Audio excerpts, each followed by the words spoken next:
There are crimes that terrify us, and then there are confessions that stop the world cold.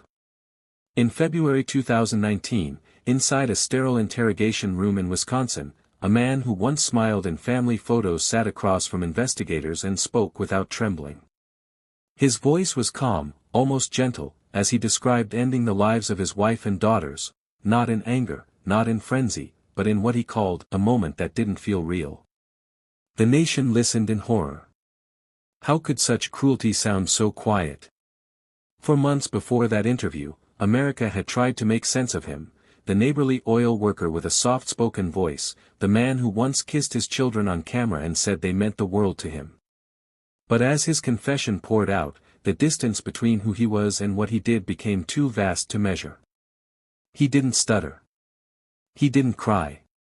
He explained every motion, every breath, as though he were describing a task at work. The air in that small room felt heavier than words could carry. What makes this confession so haunting isn't just the brutality of the crime, it's the absence of emotion. Every sentence seems to erase something human, as though he's watching from the outside, narrating someone else's story. When he says, "I knew she wasn't going to fight back," it's not the words themselves that chill you. It's the tone, factual, flat, terrifyingly normal. In that voice, you hear a man who no longer recognizes the gravity of his actions. And yet, in his mind, he believes he's finally being honest. This is where our story begins, not with the discovery of a crime, but with the unraveling of a mind. Through the sterile tape of that interview, we will search for what remains of conscience, for the cracks that reveal who he was before the silence swallowed him. This isn't about shock. It's about the psychology of destruction, the slow, quiet corrosion of empathy beneath the surface of a man who looked like everyone else. In this story, evil doesn't announce itself. It whispers through calm words, steady hands, and a voice that tells the truth only after it's too late. This is the confession that froze the world, and forced us to look into the eyes of a killer who, even in admitting everything, still hides something we may never fully understand. Before the world knew their names, the Watts family existed in pixels of perfection. Their home in Frederick, Colorado gleamed in every frame, sunlight catching the white trim, toys scattered neatly across the living room, two little girls twirling in matching outfits while their mother filmed every smile. Shanann Watts was the heart of it all, proud, resilient, and endlessly loving. Her Facebook lives were filled with laughter and optimism. "I have the best husband in the world," she once said, her voice glowing with certainty. Behind her, Chris smiled shyly, the picture of a quiet, dependable father. It was the kind of portrait America wanted to believe in. Social media turned their life into a story of hope and endurance, a young couple who beat the odds.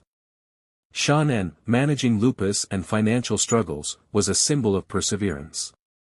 Chris, steady and soft-spoken, appeared to be the anchor that kept everything grounded.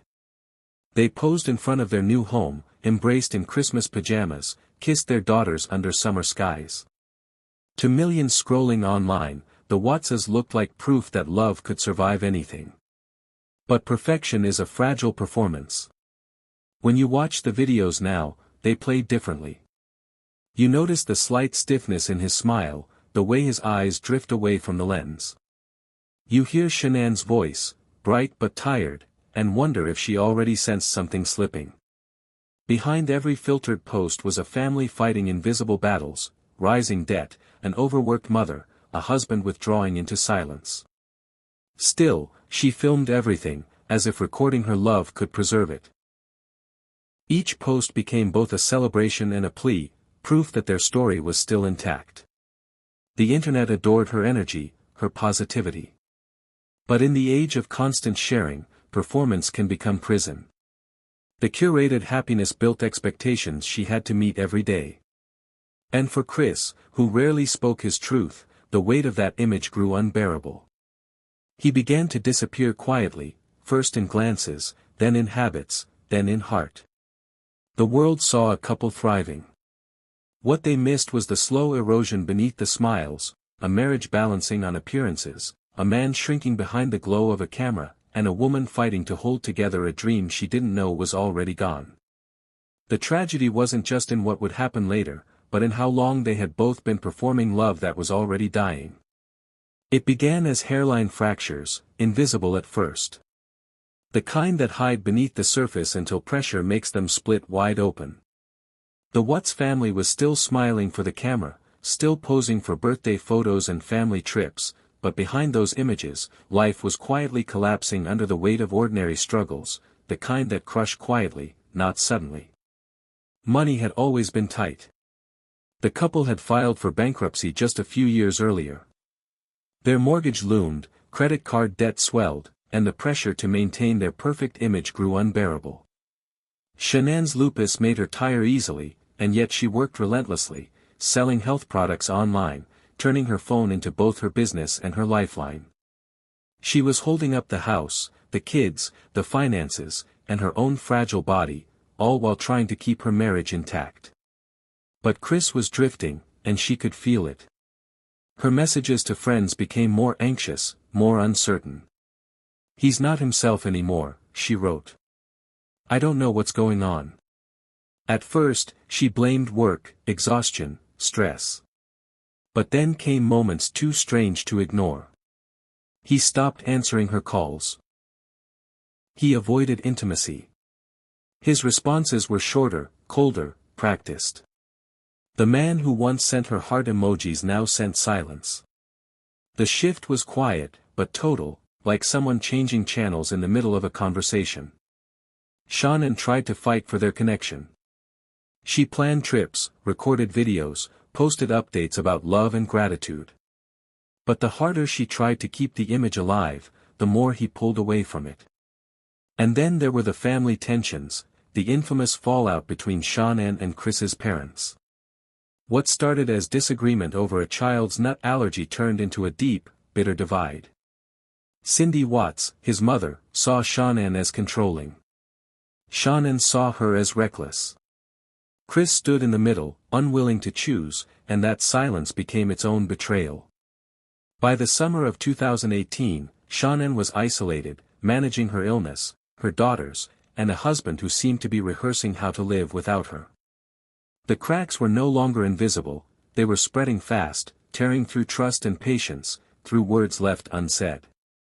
And though no one could see it from the outside, the perfect family that once inspired hope online was now standing on the edge of something irreversible, a silence that would soon swallow them all.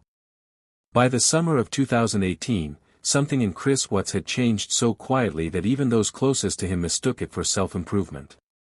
He had lost weight, started working out religiously, and bought new clothes that no one had seen him wear before. To the outside world, it looked like confidence. To Shannon, it felt like distance. He smiled more, but not at her. His phone, once left openly on the counter, now never left his side. What no one realized yet was that Chris wasn't just changing his habits, he was reinventing his life. When investigators later searched his phone, they would uncover secret apps, deleted messages, and photos that told the story he never spoke aloud. There was another woman, Nicole Kessinger. A coworker who described him as soft-spoken, gentle, and kind. To her, he wasn't a father of 2 or a husband of 8 years. He was a man searching for freedom, for a version of himself that didn't exist at home. It wasn't lust that drew him in. It was escape. In Nicole's eyes, he was admired again. Desired. Seen. And for a man who had felt invisible under the weight of responsibility, that was intoxicating. Psychologists later called this phase the narcissistic reconstruction, a pattern where men dissatisfied with their identity create a parallel existence to feel alive again. For Chris, this double life became an addiction. Each lie made the truth harder to face. Each secret made returning to reality unbearable. He told Nicole he was almost divorced, that the marriage had ended long before. He told Shannon everything was fine. And between those lies, a chasm opened, one that would soon swallow all of them. Shannon sensed it. During a business trip in North Carolina, she texted him late at night, "If you're done, tell me." He never did. Instead, he planned. He played the role of husband by day and fantasized about a new beginning by night. But double lives demand double performances, and eventually, one must collapse. The line between who Chris wanted to be and who he truly was began to blur. What happens when a man can't reconcile the two? When the image of a perfect family becomes a prison, and freedom demands destruction? For Chris Watts, that question wasn't philosophical. It was fatal. And by the time the truth surfaced, it would reveal not just a man's secret, but the darkness born when fantasy consumes reality. August 2018 should have been a time of renewal for the Watts family. Shannon was 15 weeks pregnant with their son, a boy she had already named Nico. She spoke about him with the same warmth she used when talking about her daughters, Bella and Celeste. But behind her hopeful tone was exhaustion. The kind only a woman who's been holding everything together for too long can recognize. Every night, she lay in bed beside a man who had already left her in every way except physically. And every morning, she got up and smiled again, for her children, for her friends, for a world that didn't see the cracks spreading through her heart. Her health was deteriorating. Lupus left her fatigued, and pregnancy amplified her pain. Yet she pushed through with determination, convinced that love could still save them. She planned a gender reveal, sent affectionate texts, and told friends she wanted her marriage to work, that she believed in him. But every gesture met silence. Chris was colder now, quieter, his eyes distant even as she spoke. He said he was tired. He said he was thinking. But what he was really doing was erasing her from the life they had built together, one detached glance at a time. Friends noticed the shift immediately. During a work trip in Arizona, Shannon broke down in a hotel room, confiding that something was very wrong. "He doesn't touch me," she said. "He doesn't talk to me. I don't even recognize him anymore." They told her to fight for her marriage, to give it time. None of them knew that time was the one thing she didn't have. Back home, Chris's transformation was almost complete. He moved with calm precision, answering her texts with one-word replies, pretending to be asleep when she called late at night. His double life had consumed him so completely that empathy no longer fit in the spaces where guilt should have lived. And yet, there was still one truth Shannon couldn't see: the danger wasn't in his anger, but in his emptiness. It was the stillness before the storm, the quiet calculation of a man who had decided that freedom required erasure. In her final days, she wasn't fighting her husband's temper. She was fighting his indifference, a silent war where love screamed, but nothing echoed back. When police first entered the Watts home on August 13, 2018, they were met with silence, the kind that doesn't belong in a house with two small children. Toys were scattered across the floor, a purse sat untouched on the counter, and Shannon's phone, her constant companion, lay abandoned on the couch. To outsiders, it looked like a mystery just beginning. But for those who knew her, it looked like something that could never be undone. The footage from the officers' body cameras remains one of the most haunting archives in true crime history. It captured a man pretending to help, performing panic for an audience of cops and neighbors. Chris Watts pointed to the bedroom, the garage, the door, his gestures precise, rehearsed, too calm. When an officer asked if he was worried about his wife's health, he said, "She's pregnant," his tone flat, as if reciting a fact he'd already erased. It wasn't until they found Shannon's wedding ring on the nightstand that the illusion began to crumble. At the police station, the calm continued. Hours of footage show Chris sitting, breathing evenly, answering questions as if they were part of an interview for someone else's tragedy. Investigators pressed, poked, circled him like surgeons exposing a wound. But he didn't break, not at first. It wasn't anger or guilt that finally cracked his composure. It was his father's arrival. When Ronnie Watts entered that interrogation room, what unfolded was one of the most emotionally charged moments ever caught on tape. The father leaned close, whispering to his son, unaware that every word was being recorded. Chris's voice trembled. "She hurt the kids," he said. A lie, but one meant to survive the unbearable truth. He folded under the weight of it moments later, admitting that he had killed Shannon, but still hiding what he had done to Bella and Celeste. Investigators would later say that Chris wasn't confessing out of guilt, he was cornered. His pulse never spiked, his breathing never raced. It was as if the human reaction to horror had been replaced by something mechanical, something cold. That moment, the quiet exchange between father and son, wasn't just a confession. It was the point where the mask fell away, revealing a man not driven by rage, but by something even more chilling, the need to appear calm while standing in the ruins of everything he'd destroyed. In the weeks following Chris Watts's arrest, the nation saw not one family destroyed, but two, bound by marriage, torn apart by betrayal. On one side sat Shannon's parents, Frank and Sandra Rzusek, their grief raw and public. On the other, Ronnie and Cindy Watts, bewildered, ashamed, and struggling to reconcile the son they had raised with the murderer the world now condemned. The courtroom became more than a stage for justice, it was a battlefield of sorrow, disbelief, and unspoken blame. When Shannon's parents entered that courtroom, they carried her memory like armor. Their daughter had been painted online as controlling, difficult, even toxic by those seeking to justify the unimaginable. They refused to let that stand. She loved that man with everything she had, her father said through tears. She did nothing wrong. Every word carried the pain of a parent forced to defend the dead while staring into the eyes of the man who had taken everything from them. Across the aisle, Chris's parents sat hollow, their faces pale, their bodies motionless. Cindy whispered that she still believed her son had been pushed too far, that Shannon's dominance had broken him. The statement, though rooted in grief, cut like glass. It divided families that had once shared holidays, births, and laughter. Now they shared only silence. For every apology that should have been spoken, there was another wound left open.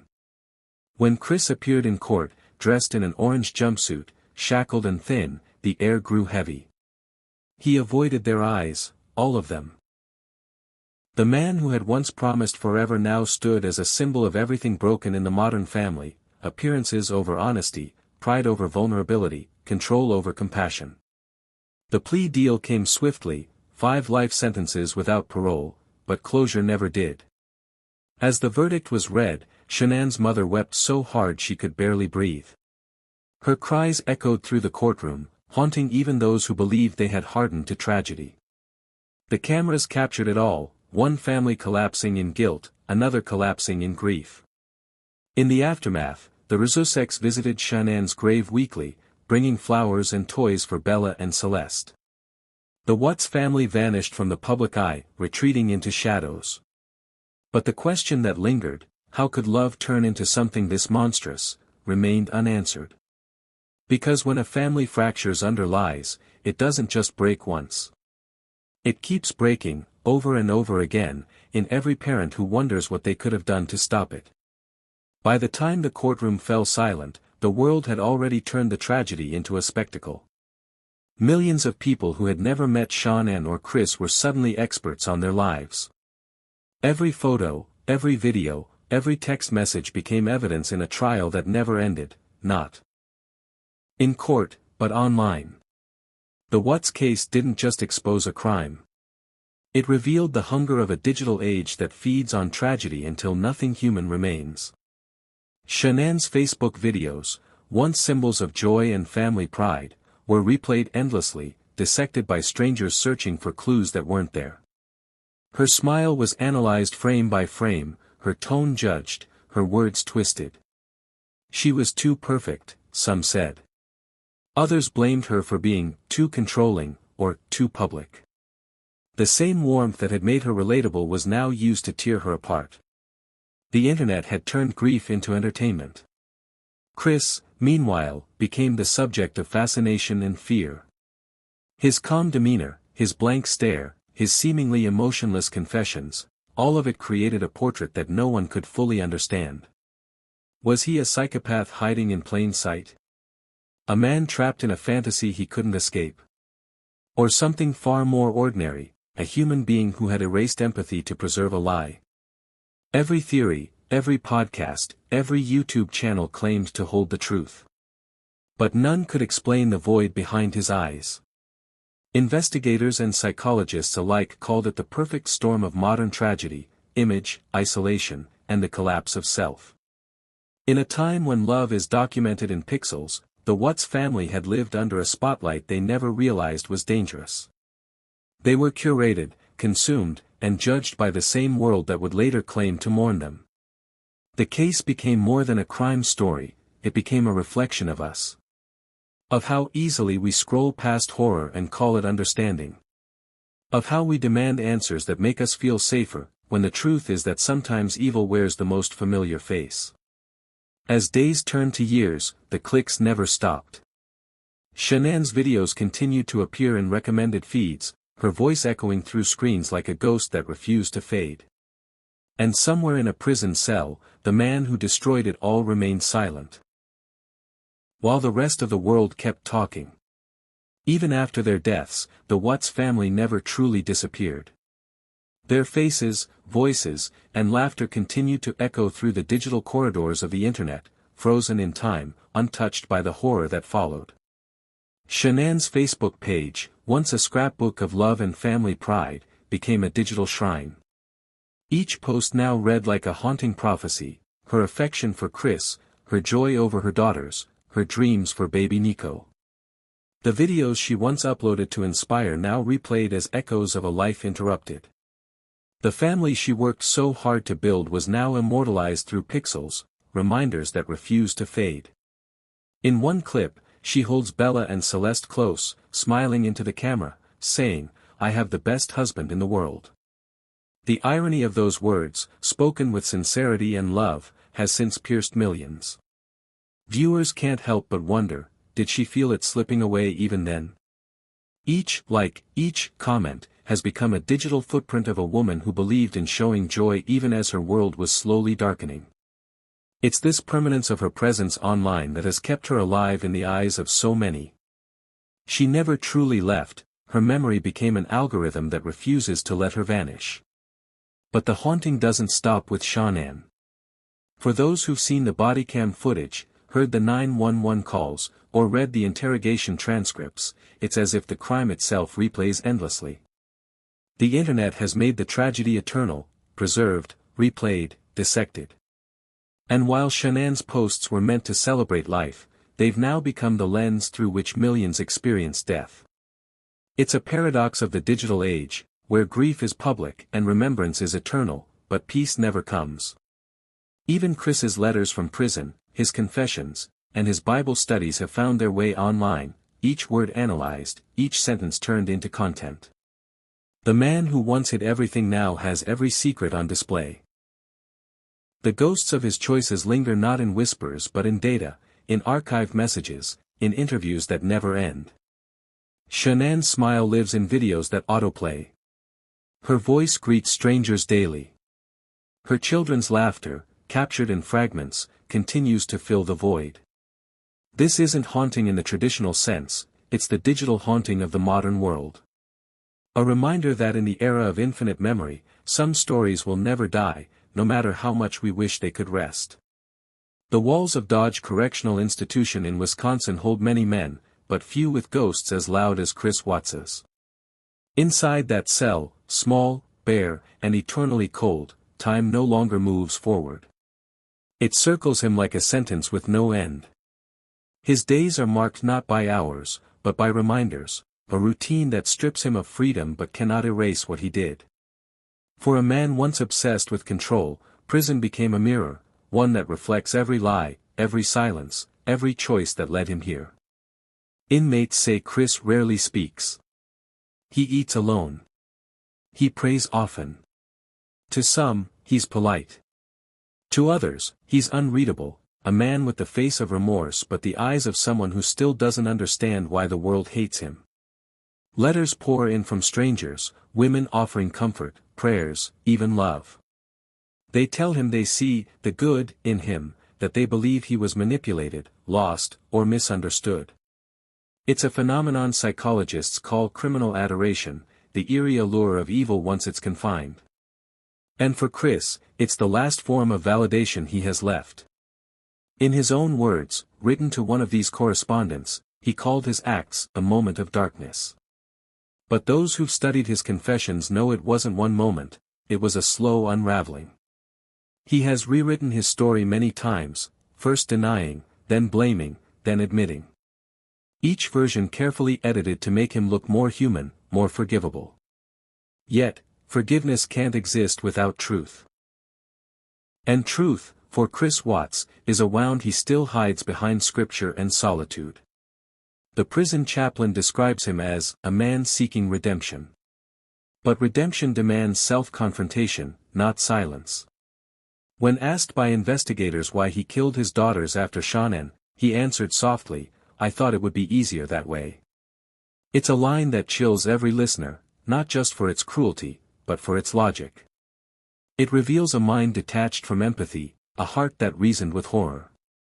Each night, as the lights dim and footsteps echo down the corridor, Chris lies awake, staring at the ceiling. Somewhere between prayer and memory, he replays the life he erased. The laughter, the little footsteps, the sound of his wife's voice calling his name. The world has moved on. But for Chris Watts, every night is August 13, 2018, the day he tried to set himself free and built his own prison instead. Even after all the confessions, the documentaries, and the endless analysis, there are questions about the Watts case that remain suspended in silence. They are not questions of how, we know that. They are questions of why. What lived inside a man who smiled for the camera, tucked his daughters into bed, and spoke softly to the wife he would one day erase? What happens in the space between the breaking of a thought and the breaking of a life? Experts have spent years dissecting his psyche. Some call it psychopathy, an absence of empathy. Others say it was narcissism, a self-obsession so complete that everyone else became expendable. But none of these labels can capture the chilling normalcy that made him so terrifying. He wasn't a monster in the shadows. He was the man next door mowing his lawn, waving at neighbors, posting family photos. Evil didn't come cloaked in rage, it came dressed in routine. The tapes from his jailhouse interviews reveal contradictions that still disturb psychologists. In one version, he says Shannon was emotional, that he just snapped. In another, he admits he planned it, that he thought it would make life simpler. And then, in a quiet tone that chills the blood, he describes his daughter's last words. It's a level of calm that doesn't sound human. Some call it disassociation. Others believe it was the final proof that he lacked a conscience entirely. But what if the truth is more complex? What if Chris Watts wasn't born without empathy, but slowly buried it, one compromise, one lie, one secret at a time? What if his darkness didn't appear overnight but grew quietly, fed by resentment, by shame, by the unbearable pressure to appear perfect? The case forces us to confront an uncomfortable reality, that evil can evolve quietly, inside ordinary homes, beneath smiling family portraits and clean kitchen counters. Even today, people still write about this case, not because of the brutality, but because it exposed the limits of our understanding. Can a man love his children and still harm them? Can he feel remorse without redemption? These are questions no courtroom could answer. What remains are the echoes, a mother's voice on her last video, a father's whisper in an interrogation room, two little girls who will never grow up. The world moved on, but the silence around this case never lifted. Because in the end, the mystery isn't just what Chris Watts did, it's how a man could lose everything that made him human and still look so ordinary doing it. That's what keeps this story alive. That's what keeps us awake at night. When the headlines faded and the cameras left Frederick, Colorado, something far more unsettling remained: reflection. The Watts case was never just a story about murder. It was a mirror held up to the fragile illusion of modern perfection. A husband. A wife. Two little girls. A beautiful home. To the world, they were the image of the American dream, a promise of stability, success, and love. But behind those images lay the truth we all fear. How easily love can be replaced by performance, and how performance can mask despair. Every message Shannon posted, every photo she shared, was meant to say we're okay. Yet, each post now reads like a plea to stay seen, to stay relevant in a world that only believes what it can scroll through. And maybe that's why this story won't rest. Because it isn't only about Chris and Shannon, it's about the world we've built, one where validation feels like oxygen, and silence feels like failure. Chris Watts didn't just kill his family. He killed an illusion, the version of himself he spent years building, the man he wanted others to believe he was. His crime is the ultimate collapse of identity in an age obsessed with image. We watch him not because we seek understanding, but because, deep down, we recognize something hauntingly familiar, the quiet pressure to keep smiling when everything inside us is falling apart. Years have passed. The home where it happened still stands, empty yet heavy. Neighbors still pause when they drive by. Some say they hear laughter when the wind blows at night. Others say it's just memory refusing to die. But perhaps the real haunting is not in that house, it's in us. Because the story of Chris Watts isn't just the story of a man who destroyed his family. It's the story of a society obsessed with appearing perfect, even as its foundations crack beneath the weight of silence. And as we close this case, we're left with one lingering truth: monsters don't always hide in darkness. Sometimes, they live in daylight, behind smiles, inside homes that look just like ours.